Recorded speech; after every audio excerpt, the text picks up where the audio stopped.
ഇടുക്കി ജലാശയത്തിൽ കുളമാവ് ഡാമിന് സമീപം ആരംഭിച്ച കയാക്കിംഗ് കുട്ടവഞ്ചി സവാരി പദ്ധതി നിർത്തി. ഉദ്ഘാടനം നടന്ന 20ാമത്തെ ദിവസമാണ് അടച്ചുപൂട്ടിയത്. ടെൻഡർ പോലും വിളിക്കാതെ അടിമാലി സ്വദേശിക്ക് പദ്ധതി നടത്താൻ അനുമതി നൽകിയത് വിവാദമായിരുന്നു. കരാറുകാരൻ ബോട്ടുകളും ഉപകരണങ്ങളും കൊണ്ടുപോയി. വൈദ്യുതി വകുപ്പ് മന്ത്രി നേരിട്ടെത്തിയാണ് തെരഞ്ഞെടുപ്പിന് തൊട്ടു മുൻപ് ഉദ്ഘാടന മാമാങ്കം നടത്തിയത്. നിയമസഭാ തെരഞ്ഞെടുപ്പിന് മുന്നോടിയായി സർക്കാർ വികസനങ്ങളുടെ പേരിൽ കുറേയധികം പ്രഹസനങ്ങൾ കാണിച്ചുകൂട്ടി. കുറേയധികം പദ്ധതികളുടെ ഉദ്ഘാടനമായിരുന്നു അത്. നിയമസഭാ തെരഞ്ഞെടുപ്പ് കഴിഞ്ഞതോടെ ആ പദ്ധതികൾ എവിടെ പോയി എന്ന് പോലും അറിയില്ല. നമ്മളുള്ളത് കുളമാവ് ഡാമിന് സമീപമുള്ള വടക്കേപ്പുഴയിലാണ്. ഇവിടെയാണ് കയാക്കിംഗ് സെന്ററുകളുടെ ഉദ്ഘാടനം നടന്നത്. ദിവസം 20 കഴിയുമ്പോൾ ആ പദ്ധതി തന്നെ ഇല്ലാതായിരിക്കുകയാണ്. ടെൻഡർ പോലും വിളിക്കാതെയാണ് അടിമാലി സ്വദേശിക്ക് സാഹസിക ടൂറിസം പദ്ധതി പ്രവർത്തിക്കാനായി അനുമതി നൽകിയത്.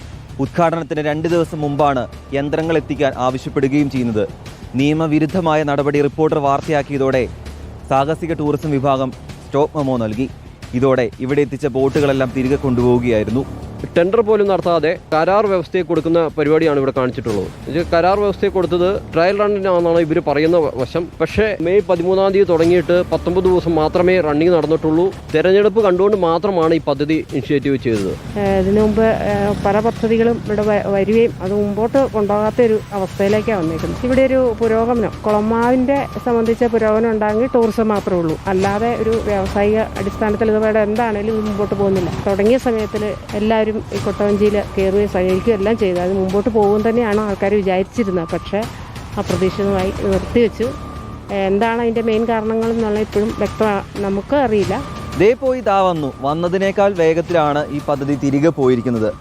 ആ കാണുന്ന 2 മീൻ പിടിക്കുന്ന വള്ളങ്ങൾ മാത്രമാണ് ഇവിടെ ഇനി അവശേഷിക്കുന്നത്. കുട്ടവഞ്ചികളെല്ലാം തന്നെ തിരികെ കൊണ്ടുപോവുകയും ചെയ്തിട്ടുണ്ട്. മാത്രമല്ല സെന്ററിനുള്ളിൽ കുറച്ചധികം ലൈഫ് ജാക്കറ്റുകളും ഉണ്ട്. കുളമാവ് നിവാസികൾ വലിയ പ്രതീക്ഷയോടുകൂടിയായിരുന്നു ഈ പദ്ധതിയെ നോക്കി കണ്ടുകൊണ്ടിരുന്നത്. ഇവിടുത്തെ ഈ റേറ്റ് ഒക്കെ അതിൻ്റെ അകത്ത് എഴുതി വെച്ചിട്ടുണ്ട്. കുട്ടവഞ്ചി സവാരിക്ക് 450 രൂപയും കുട്ടവഞ്ചി ചെറുതിന് 2 മണിക്കൂറിന് 350 രൂപ എന്നൊക്കെ പറഞ്ഞ് റേറ്റൊക്കെ എഴുതി വെച്ചിട്ടുണ്ട്. എന്താണെങ്കിലും ഈ പദ്ധതി ഒരു പ്രഹസന പദ്ധതിയായി പോയി എന്ന കാര്യത്തിൽ യാതൊരു സംശയവുമില്ല. ബാക്കി അവശേഷിക്കുന്നത് ഈ കാണുന്ന ഒരു ബോക്സ് മാത്രമാണ്, ഒരു ഓപ്പറേറ്റിംഗ് സെൻറ്റർ മാത്രമാണ്. ഈ പദ്ധതി യഥാർത്ഥത്തിൽ മുഴുവൻ സമയം പ്രവർത്തിക്കുന്ന രീതിയിൽ തിരികെ കൊണ്ടുവരണം എന്നുള്ളതാണ് ഇവിടുത്തെ ആളുകൾ ഉന്നയിക്കുന്നത്. വീഡിയോ ജേർണലിസ്റ്റ് ജിവി മാങ്ങാനത്തിനൊപ്പം reporter Rahul Suresh, in reporter, Idukki. 19 ദിവസം ഒരു പദ്ധതിയുടെ ആയുസ് ഉണ്ടാവുക എന്ന് പറയുന്നത് നാട്ടുകാർക്ക് എത്ര നിരാശ നൽകുന്നതായിരിക്കും അല്ലേ? ഒരു നാട്ടിലൊരു പദ്ധതി വരുമ്പോൾ അതുമായി ബന്ധപ്പെട്ടുണ്ടാകുന്ന ഡെവലപ്മെന്റ് എന്നൊക്കെ വിചാരിക്കുന്നവരിലേക്കാണ് 19 ദിവസം കഴിഞ്ഞപ്പോൾ വള്ളവുമില്ല വലയുമില്ല എന്നൊരവസ്ഥ വരുന്നത്.